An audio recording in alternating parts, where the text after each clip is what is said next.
Bapak, Ibu, kawan-kawan sekalian, perkenalkan di sini saya Mega Ayu dari WGII Advocacy and Campaign Staff selaku moderator pada webinar Chapter 2. Karena webinar sebelumnya itu kita laksanakan di bulan Juli lalu, dan ini adalah salah satu kelanjutan dari webinar kita yang masih dalam tematik yang sama terkait bagaimana kita melihat isu iklim, begitu ya, dan keterkaitannya juga dengan isu KHT, hak asasi manusia, masyarakat adat dan komunitas lokal, termasuk perlindungan yang ada unsur inklusivitasnya dan kolektivitasnya begitu. Terima kasih. Assalamualaikum warahmatullahi wabarakatuh. Salam sejahtera untuk kita semua. Terima kasih. Sebelum saya menyampaikan paparan, mungkin ada beberapa hal yang mungkin nanti kekurangan begitu ya, karena saya itu negosiator Indonesia, tapi sebetulnya hanya untuk LCIPP. Mungkin nanti pengkayaannya akan lebih kepada teman-teman di PPI nanti sebagai negosiator yang seperti soal karbon, soal loss and damage, soal transparansi, apa, soal transisi energi dan sebagainya. Nah, saya akan membagikan pengalaman terkait dengan posisi saya sebagai negosiator mewakili Delhi untuk masyarakat adat di perubahan iklim. Jadi ini yang ingin saya sampaikan. Ya, mohon izin saya share sedikit. Jadi saya ingin menyampaikan dahulu terkait dengan dinamika masyarakat hukum adat di Indonesia itu seperti apa, dan ada hutan adat ini yang kita bawa selalu di LCIPP. Pertama, hutan adat ini menjamin ruang hidup masyarakat hukum adat itu, kemudian melestarikan ekosistem, perlindungan kearifan lokal dan pengelolaan tradisional ini sebenarnya sangat terkait dengan WGII karena datanya ada di kita sebagian, karena masyarakat adat ada di kita, pengetahuan tradisional kita punya Permen 34, dan pada saat pengembalian Kementerian LH dengan Kehutanan, Permen 34 tidak diambil oleh teman-teman lingkungan hidup. Padahal Permen 34 ini sebetulnya kolaborasi antara Undang-Undang Kehutanan dan Undang-Undang 32. Khususnya lebih banyak pada pasal 63 mengenai pelindungan masyarakat adat, tapi pengampunya tetap di kami, sehingga saya kira nanti ini penting bahwa nasional focal point-nya kan tetap di Direktorat KHT, tetapi untuk pengetahuan lokal dan protokol Nagoya sampai hari ini saya kira belum tahu saya kemana untuk pengetahuan lokalnya. Tetapi karena permennya masih ada di kami, jadi semua kementerian saya belum koordinasi dengan Mbak Lulu dan kawan-kawan. Ini ada di mana? Kita sih siap saja untuk menyongsong pendataan bersama, karena saya lihat kemarin yang PGI yang dari Jerman dan lain sebagainya ternyata kan pendaftaran dan lain sebagainya itu masih bersifat non government gitu ya. Walaupun kita sudah punya PP 58 PP mengenai kekayaan intelektual Kekayaan komunal. intelek Nah, komunal, itu kan ada di yes. sana, ada 10.000. 8.000-nya berupa sumber daya, pengetahuan mengenai sumber daya genetik. Nah, pengetahuan itu kan tidak pada bendanya, tapi pada masyarakat adatnya. Nah, itu sementara masih ada di kami, walaupun datanya kita belum punya cukup resource untuk mengelaborasinya itu. Nah, mungkin dengan teman-teman WGI ini dan sebagainya bisa masuk.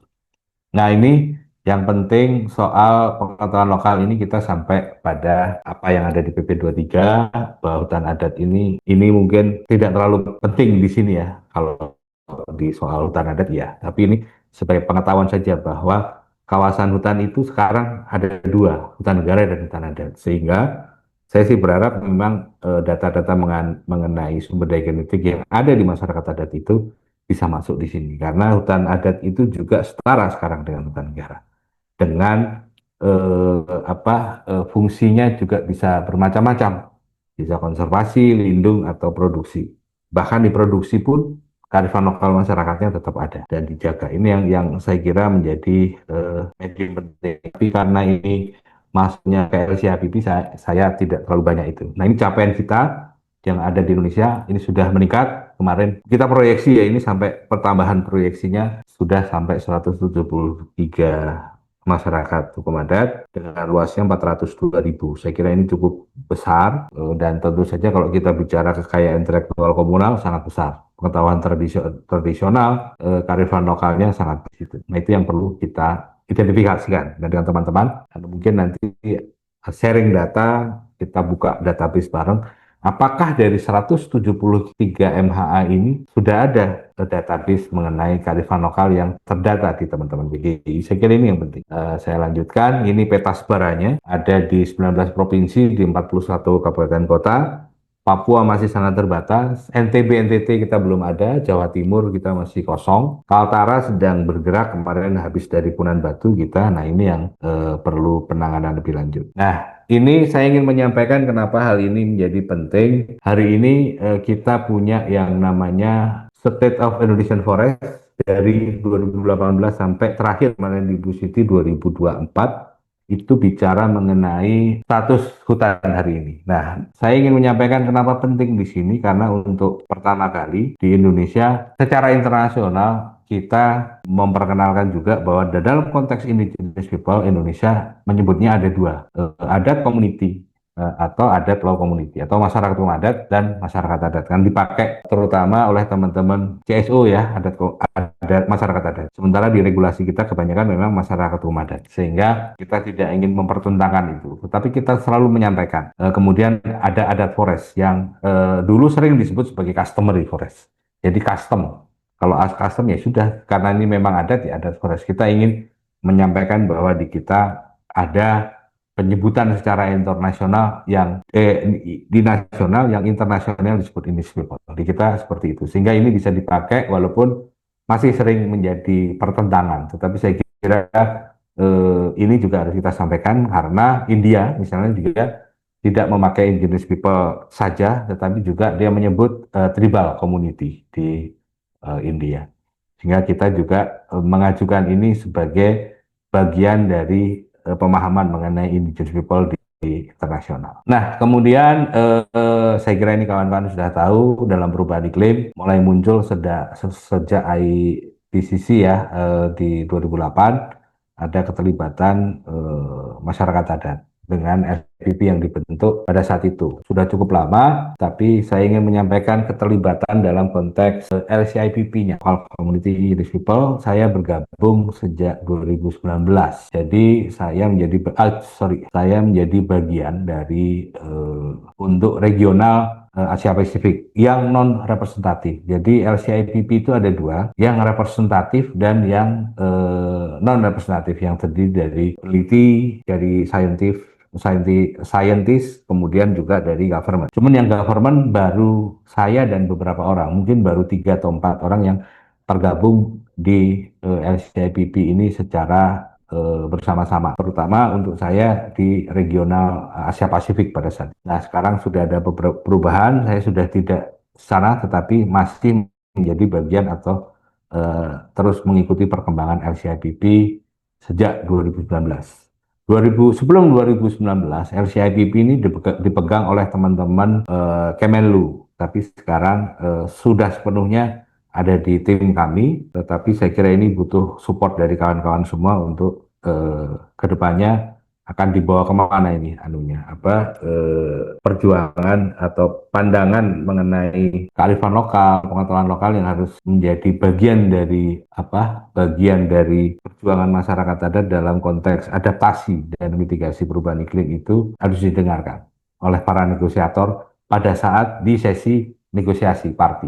Karena LCIPP sendiri bukan sesi negosiasi. Nah, ini yang penting sehingga memang perjuangannya memang harus bagaimana LCIPP ini nanti menjadi bagian dari negosiasi. Minimal di dalam konteks party nanti di dalam negosiasi masyarakat adat itu banyak sekali di dalam perundingannya yang saya kira perlu wakil. Tapi saya harus sampaikan kalau selama ini LCIPP hanya saya dan mungkin satu direktur gitu yang hadir. Negosiasi tentang indigenous people itu banyak sekali dan kadang-kadang tubrukan ke sana kemari. Nah, saya kira ini yang perlu perjuangan, perlu persiapan dari kita semua. Nah, ini kalau kita bicara mengenai local communities platform ya, itu bicara mengenai inklusivitas sebetulnya untuk eh, bagaimana masyarakat lokal dan masyarakat adat itu bisa bekerja bersama partis. Dalam konteks ini partis yang garang, negara-negara terkait yang jadi negosiator untuk mengatasi perubahan iklim. Kemudian work plan activity yang ada di LCIPP sendiri adalah bagaimana kita melakukan pemetaan sebetulnya mengenai policy apa yang sudah dilakukan oleh negara-negara terkait dengan masyarakat adat dan adaptasi mitigasi perubahan iklimnya dan juga best practice-nya dan juga bagaimana partisipasinya. Saya kira ini memang perlu perjuangan terus-menerus gitu ya untuk partisipasi. Nah, saya ingin menyampaikan juga bahwa di dalam climate change sendiri memang LCIPP juga ingin menyampaikan juga bahwa pendekatannya juga harus holistik dan integrated manner-nya, melibatkan masyarakat adat untuk proses-proses bagaimana melakukan adaptasi, kemudian melakukan mitigasi dan juga merespon terkait dengan perubahan-perubahan ya. Eh, di beberapa tempat, misalnya Afrika itu yang dihadapi adalah desertification. Kalau kita mungkin lebih kepada deforestation. Kemudian di beberapa negara soal ketahanan pangan di Amazon dan lain sebagainya. Juga deforestation juga hampir sama. Makanya Brasil dan Indonesia ini kan kita sedang banyak perundingan bilateral karena kita punya kesamaan dan juga tantangan yang sama. Nah, kemudian ini yang saya ingin sampaikan bahwa kita punya, saya kira nanti Desel bisa menambahkan lebih banyak soal ini karena ini lebih kepada kawan-kawan yang ada di representatif ya. Kalau saya kan sebetulnya dari sisi government, tetapi memang dianggap sebagai pemerhati untuk masyarakat adat di tingkat Asia Pasifik pada saat itu. Walaupun sekarang saya sudah full observer, tapi masih menjadi negosiator DELRI untuk LCIPP terkait bukan LCIPP sorry terkait dengan isu-isu indigenous people yang ada di perubahan iklim. Karena banyak sekali, saya belum dapat jadwalnya, banyak sekali perundingan yang terkait dengan masyarakat adat atau indigenous people yang terdampak dari proses-proses misalnya perubahan teknologi, kemudian kalau dampaknya udah pasti, tapi kalau misalnya transisi energi, kemudian di agriculture seperti apa, kemudian ketika perdagangan karbon apakah masyarakat adat mendapatkan benefitnya atau tidak, ini saya kira juga menjadi penting yang perlu kita diskusikan. Nah, ini saya sedikit saja Mbak Mika dan kawan-kawan, nanti saya kira setelah ini lebih kepada eh, diskusi ya, diskusi lanjutan saja bahwa ada 9 aktivitas LCIPP. Pertama adalah annual meeting di COP-nya, di UNFCCC. Kemudian kita ini ada regional gathering di beberapa regional ya, Afrika, Asia, ini Asia sama ini kita belum pernah saya belum pernah hadir di Asia, tapi memang ada beberapa kali regional gathering Asia ini cancel ya, cancel karena eh, perencanaannya mungkin pendanaan kurang dan juga respon dari negara-negara Asia Pasifik agak kurang, sehingga yang paling sering itu regional gathering itu di Amerika dan di Amerika Selatan dan Afrika. Kemudian kita juga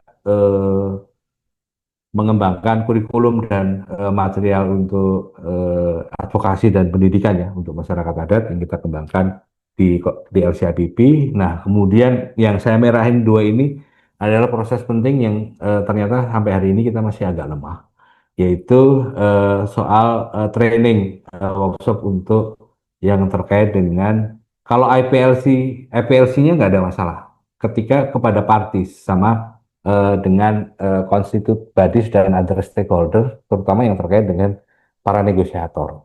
Karena pada dasarnya, pada saat annual training workshop ini, LCIPP itu menitipkan pesan. Karena LCIPP kan bukan bagian dari negosiator. Jadi mau tidak mau harus menitipkan pesan masyarakat adat itu kepada parties atau kepada constitute bodies yang ada 9 kalau nggak salah. Nah, banyak sekali. Ada transisi energi, ada agriculture, tapi nggak ada forest, forestnya nggak ada, forestry-nya nggak ada. Nah, sehingga kita harus apa ya, ada Paris Agreement dan sebagainya banyak sekali. Nah, itu yang kita harus mulai melakukan scooping. Nah, ini ahlinya bukan di saya, ini ahlinya di teman-teman PPI, di mana ini bisa masuk, kita sepakati bersama. Saya kira kemarin Mbak Mega kayaknya udah diskusi dengan teman-teman PPI ya terkait dengan ini. Kemudian juga melakukan kontribusi atau partisipasi kerja-kerja di constitute bodies-nya dengan negosiasi langsung, dan biasanya yang diundang adalah perwakilan dari LCIPP yang dituju oleh LCIPP itu biasanya member, karena kan saya sudah tidak member lagi, saya tidak punya punya suara untuk menentukan siapa ini yang mewakili kita. Biasanya ada wakili kita, tapi mewakilinya tidak atas based on countries-nya dia siapa, tapi sebagai bagian dari eh, platform LCIPB tadi. Nah, ini yang merah dua ini inti, tapi juga sebetulnya ada kelemahan di sana. Kemudian eh, ada multi stakeholder dialog, ini juga ada. Annual Youth and Roundtable ini juga saya kira penting, tetapi Annual Youth Roundtable-nya ini hanya masih terbatas pada LCIPP aja. Saya kira ini yang penting, nanti ada yang forum ACE yang lebih besar, saya kira harus masuk ke sana.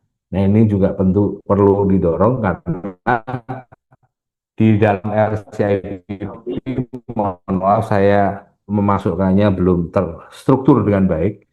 Ada yang bagus di dalam konteks LCIPP itu adalah isu mengenai from elder to youth, dari tetua adat kepada anak muda. Bagaimana pengetahuan lokal itu, di pengetahuan tradisional, pengetahuan lokal, kearifan lokal, local wisdom itu ditransfer kepada anak-anak muda. Nah, ini yang menjadi persoalan karena banyak sekali kekayaan intelektual komunal kita hilang karena non transferable, tidak bisa ditransferkan, atau anak-anak muda tidak punya cukup kesadaran untuk mengambil tanggung jawab melindungi pengetahuan ancestor mereka,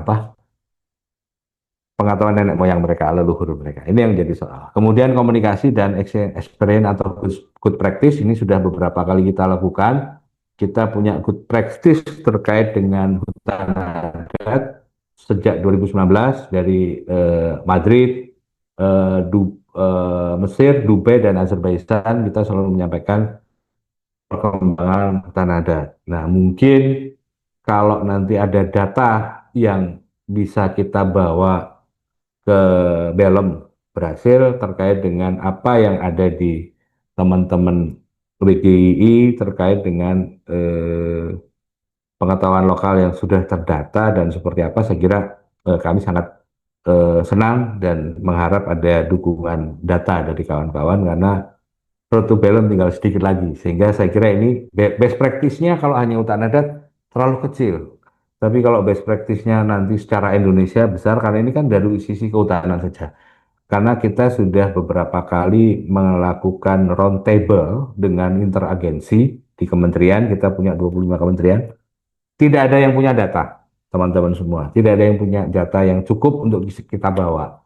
Biasanya kita waktu itu dengan Kemendagri paling dengan produk hukumnya. Tapi produk hukum kan ujungnya ke hutan adat.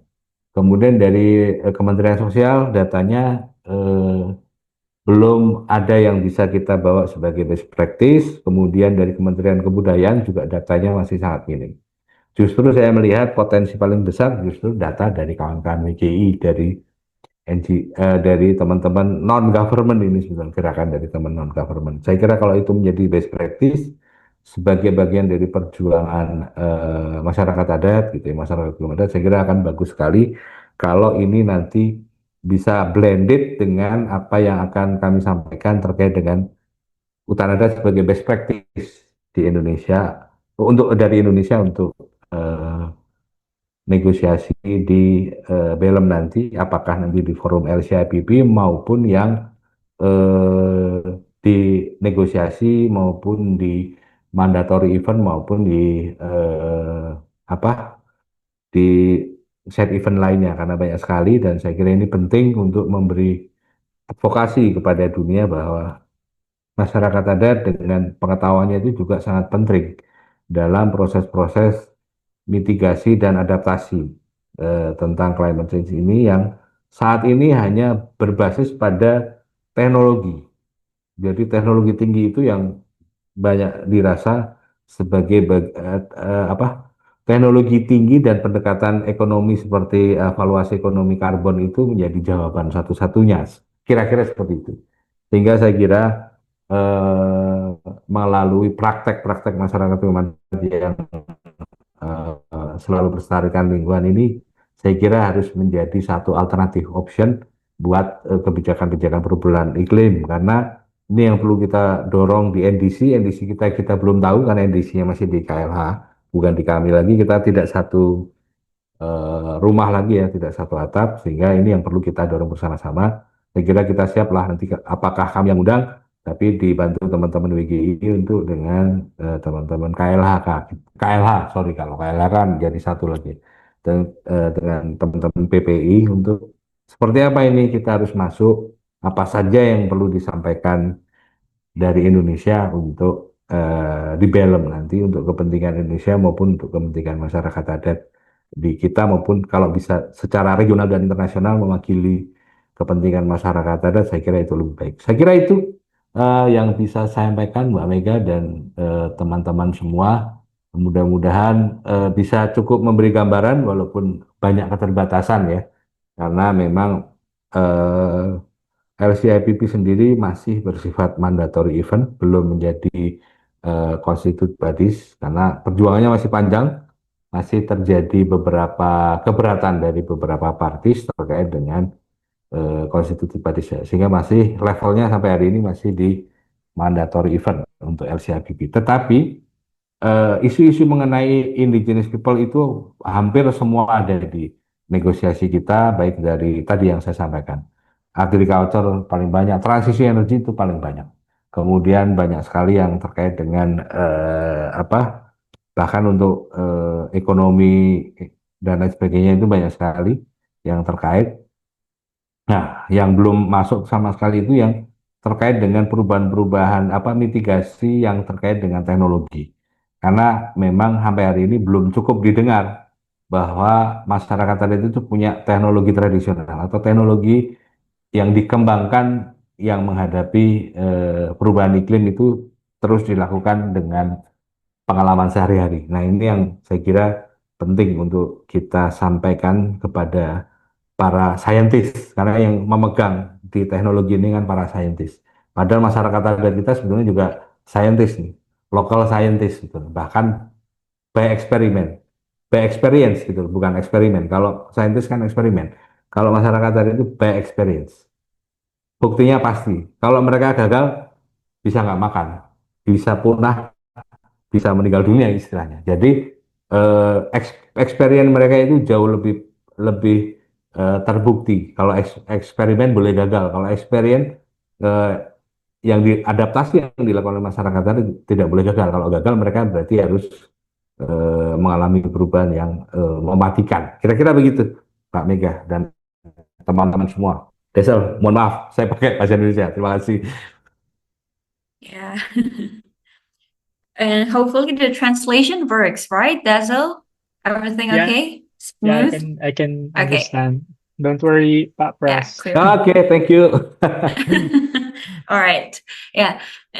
Dan untuk follow up sedikit nih Pak Pras, karena Ya. kebetulan memang saya pun juga baru ya Pak di isu iklim Mm-mm. ini gitu, dan sambil membaca beberapa work program gitu ya, Mm-mm. khususnya yang ada items IPLC, saya Ya. melihat nih sebenarnya salah satunya gitu ya Pak di Mm-mm. dalam keputusan kunci yang terkait Mm-mm. gender dan juga perubahan iklim itu di paragraf 20-nya itu sebenarnya ada pembahasan ini sudah jelas gitu Mm-mm. bahwa ada kalimat yang mendorong para pihak serta entitas publik maupun private untuk Mm-mm. meningkatkan gender responsiveness Mm-mm. terkait climate finance guna Mm-mm. membangun kapasitas perempuan serta mengimplementasikan 5 work program on gender dan on gender dan gender action plan, lalu juga memfasilitasi simplified akses pendanaan iklim untuk organisasi perempuan serta IPs gitu ya, atau indigenous peoples dan local communities. Nah, tapi memang di situ ternyata saya mencari gitu ya Pak ya, tenggat waktunya nih ternyata memang tidak ada nih Pak. Jadi yang ingin saya tanyakan adalah sebenarnya keputusan terkait tenggat waktu ini apakah memang mungkin belum diputuskan atau memang perbincangannya nih atau negosiasinya nih bisa dibilang memang masih alot gitu, karena ternyata di dalam SBI kemarin gitu ya Pak, kan ada in session yang technical workshop itu Pak, membahas progress, challenge dan juga gap gitu dalam mengembangkan si new gap ini atau gender action plan ini yang ada unsur IPs dan mungkin bisa dibilang komunitas rentannya. Jadi saya sebenarnya tergelitik untuk bertanya ini ada apa ya? Jadi sebenarnya secara dari orang awam begitu ya Pak, saya ingin bertanya itu dulu aja, kenapa dan bagaimana gitu sebenarnya yang terjadi dalam proses negosiasi. Jadi sebetulnya gini, mungkin Desel nanti bisa menambahkan. Jadi kalau kita bisa dibilang pertemuan terakhir kita di Azerbaijan kemarin adalah pertemuan terburuk sepanjang UNFCCC. Sepanjang UNFCCC, sehingga tidak banyak kesepakatan yang diambil. Bahkan kemarin kita lanjut di Bonn, saya menyampaikan best practice mengenai hutan adat yang terakhir kemarin. Memang sambutannya cukup bagus, tetapi itu kan di lingkungan LCIPP.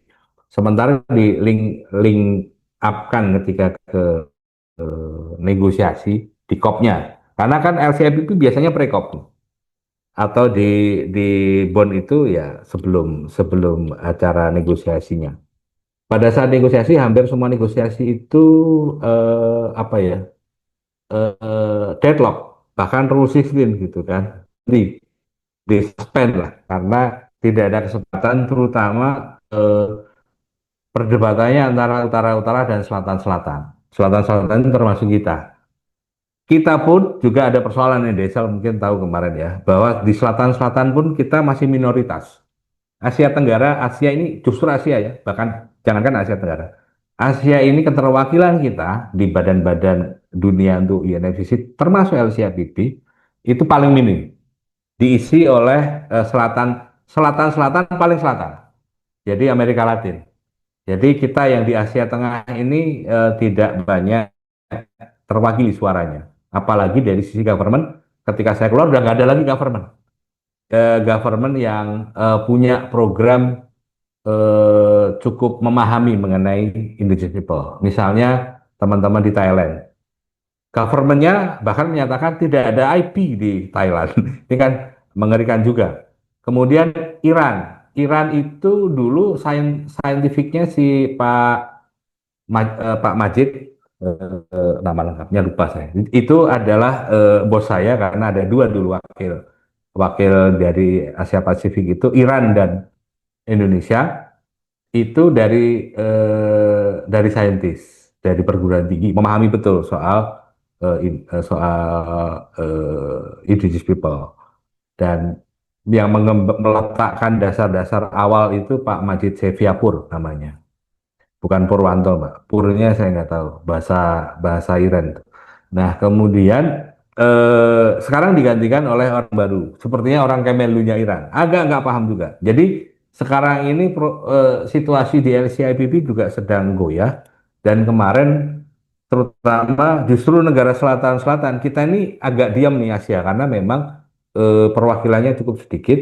Jadi sempat diwakili LCIPP kebanyakan dari daerah-daerah Western gitu ya, jadi Weyok dan sebagainya. Sementara Trump kan keluar dari Paris Agreement, sehingga orang-orang itu nggak datang, tapi masih tercantum di member of LCIPP. Sehingga saya bilang LCIPP Road to Belem itu juga ini katastrofik nih, bencana juga ini, bencana karena keterwakilan.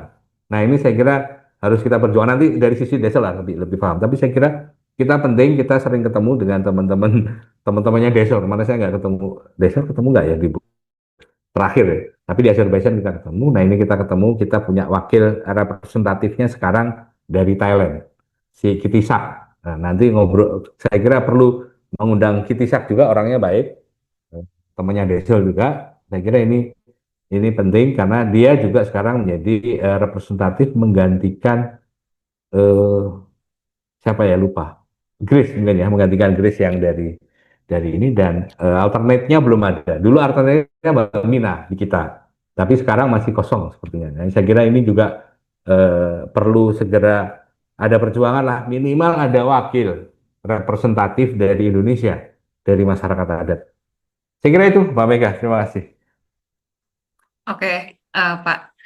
Baik. Mungkin dari teman-teman ada yang ingin bertanya. Oh iya.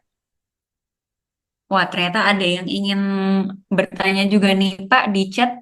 Mungkin boleh. Oh, Nurfianto Giar Pangidung, boleh unmute? Bisa di-unmute,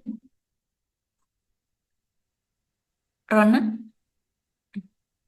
Nurfianto. Atau Bapak mau langsung jawab, silakan Pak Pras juga boleh. yang mana Mbak ya? Jadi terkait izin bertanya, ingin mendapat penjelasan dan pemahaman yang jelas mengenai ini, Pak, mengapa penetapan Taman Nasional di suatu daerah ditolak dan diprotes oleh masyarakat adat dan bagaimana proses penetapan tersebut? Misal akhir-akhir ini usulan terkait TN Meratus. Aduh, jawabannya agak ngeri-ngeri sedap. Tapi bukan ini ya. Untung saya nggak bisa main domino, jadi aman. Jadi gini, eh, kenapa seperti itu terjadi? Karena begini, ada dua hal.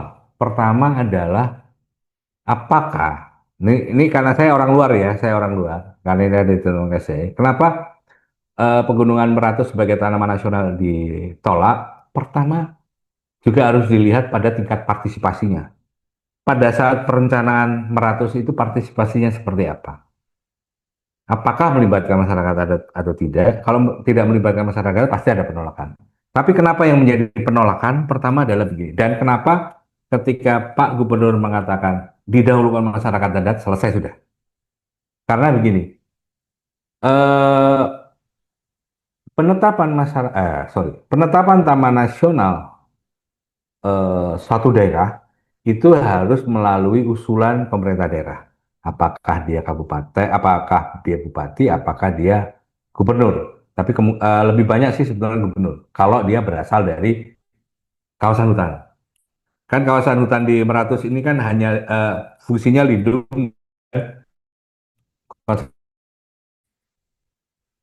Ini saya ingin menyampaikan sebuah padanan yang ada di Taman Nasional Gunung Merapi.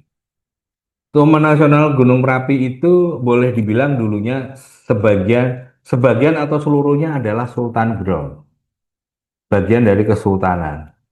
Nah, ketika dia ditetapkan menjadi Taman Nasional, Gunung Merapi itu menjadi hutan negara, gitu loh, Mbak Mega. Ketika menjadi hutan negara, maka keberadaan masyarakat adatnya seperti apa? Nah, ini yang jadi sulit.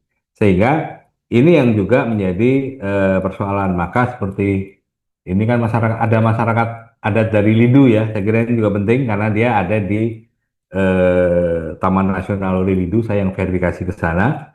Itu juga penting menyampaikan bahwa di dalam ruang konservasi pun ada masyarakat adat kita yang melakukan proses-proses praktek kehidupan sehari-harinya dengan kearifan lokal. Dan saya kira itu perlu perlindungan dan juga penetapan hutan adatnya, termasuk kawasan-kawasan budidaya yang lain yang harus kita sesuaikan dalam konteks pengampunya adalah masyarakat adat, bukan di Taman Nasional. Nah, mungkin saya kira kalau Meratus ini kan nanti menjadi kawasan fungsi konservasi. Kalau ada masyarakat adat di situ, maka eh, tidak apa ya mismatch kira-kira dalam konteks regulasi. Katanya konservasi, kok di dalamnya ada masyarakat, ada pemukiman, itu yang menjadi masalah. Kalau prosesnya bagus, mantap. Thank you, Mas. Kalau prosesnya bagus, maka sebetulnya kawasan konservasi itu yang memang benar-benar mau dikonservasi oleh pemerintah pusat ketika tidak ada masyarakat yang lain. Nah ini proses pemetaan awalnya sepertinya masih banyak nabrak dengan wilayah-wilayah yang dikelola oleh masyarakat. Nah, saya kira penolakan itu wajar. Dan saya sebagai orang di Kementerian Kehutanan, saya mengerti proses itu. Karena memang yang harus diselesaikan adalah pemetaan masyarakat adatnya dulu. Lokasinya di mana aja. Jangan sampai kalau ini kan seperti filmnya Black Down gitu ya, No One Left Behind kira-kira. Jadi nggak boleh ada yang ditinggal dulu. Kepentingan konservasi ya penting, tapi kepentingan masyarakat adat yang hidup di situ itu juga penting karena jangan sampai kemudian dengan penetapan konservasi terjadilah resettlement atau relokasi. Itu yang saya sebagai bagian dari apa ya pejabat kelas rendahan lah di Kementerian Kehutanan, saya termasuk orang yang menentang proses resettlement karena di sejarah kehutanan, walaupun saya bukan orang kehutanan asli, kita ini tidak punya sejarah bagus atau good practice terkait dengan relokasi masyarakat adat dari satu tempat ke tempat lain. Selalu terjadi pemiskinan, selalu terjadi proses marginalisasi yang sangat merugikan. Sehingga saya kira yang perlu dilakukan adalah mekanisme kolaborasi. Karena mekanisme kolaborasi ini sudah pernah kita lakukan di beberapa sebelum adanya Undang-Undang 23. Sebelum ada Undang-Undang 32 mengenai kawasan konservasi yang KSD yang baru. Nah ini yang saya kira perlu kita pikirkan dengan teman-teman di KSDAS seperti apa, kawasan konservasi seperti apa, karena hutan adat ini ada juga yang punya fungsi konservasi. Jadi itu kira-kira Mbak kalau bisa menjawab kenapa 100 itu penolakannya sampai juga kepada tingkat teman-teman di pemerintah daerah karena kewenangan ketika menjadi taman nasional itu kan menjadi lebih sentralistik sehingga kewenangan pemerintah kabupaten dan pemerintah provinsi, terutama pemerintah provinsi akan sangat terbatas. Sehingga itu juga menjadi penting dalam konteks ini untuk mempelajari apa ya regulasi mengenai eh, kewenangan antara pemerintah pusat, provinsi dan kabupaten kota. Karena begitu taman nasional, ya sudah kewenangannya tegak lurus di kehutanan. Nah mungkin itu juga, tapi itulah yang menyelamatkan masyarakat adat sebetulnya. Karena kemudian gubernurnya berpihak kepada masyarakat adat. Ini saya kira perlu dikaji kembali. Dahulukan pemetaan yang di masyarakat adat. Saya kira ini kerja-kerja kawan-kawan CSO yang juga harus kerjaan dengan waktu juga untuk seberapa sih keberadaan masyarakat adat yang masih existing ada di kawasan itu harus segera kita petakan bersama. Tentu saja tidak oleh CSO aja karena ini tugas pemerintah daerah sebetulnya. Sehingga nanti kita juga akan menyiapkan fasilitasi lah ke teman-teman di hulu Sungai Selatan, hulu Sungai HRS dan lain sebagainya, terutama dari teman-teman di Dayak Loksado di sana ya. Ada kawan-kawan aman juga di sana. Terima kasih.